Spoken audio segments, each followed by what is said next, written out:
چہرہ صاف کرانے کا حکم۔ الحمدللہ والصلاة والسلام علی رسول اللہ۔ سوال کیا گیا ہے چہرہ چھلوانا یعنی چہرے کے اوپر والی خارجی جلد کو زائل کروانے کا حکم کیا ہے، رہنمائی فرما دیں۔ الجواب بعون الوہاب۔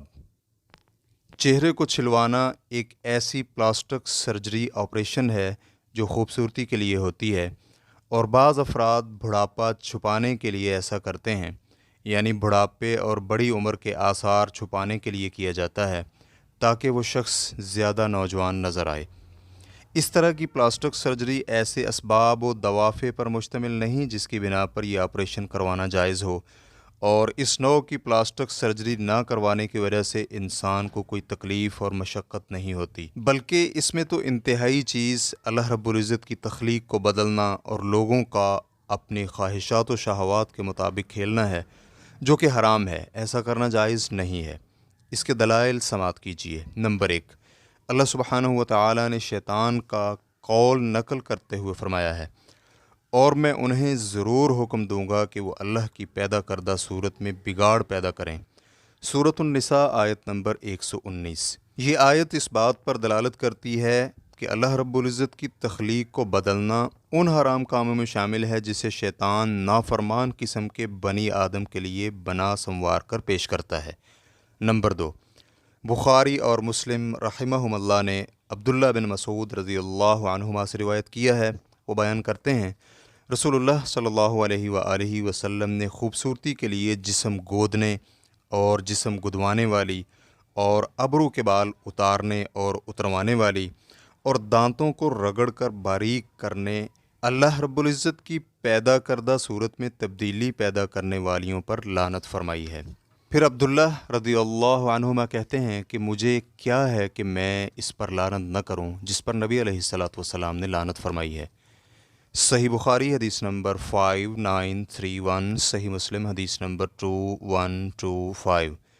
مزید تفصیلات کے لیے آپ سوال نمبر 2119 کا جواب ملاحظہ کر سکتے ہیں۔ چنانچہ رسول اللہ صلی اللہ علیہ وآلہ وسلم نے یہ کام کرنے والیوں پر لعنت فرمائی ہے، اور اس کی علت بیان کرتے ہوئے اسے اللہ رب العزت کی تخلیق کو بدلنا قرار دیا ہے، اور اللہ رب العزت کی تخلیق کو بدلنا اور حسن و خوبصورتی حاصل کرنے کو جمع کیا ہے، اور چہرے کے اوپر والی جلد کو زائل کرنے کے لیے چہرہ چھلوانے میں یہ دونوں معنی پائے جاتے ہیں، کیونکہ حسن و خوبصورتی زیادہ حاصل کرنے کے مقصد سے ایسا کیا جاتا ہے، تو اس طرح یہ اس شدید قسم کی وعید لعنت میں شامل ہوگا اور ایسا کرنا جائز نہیں ہے۔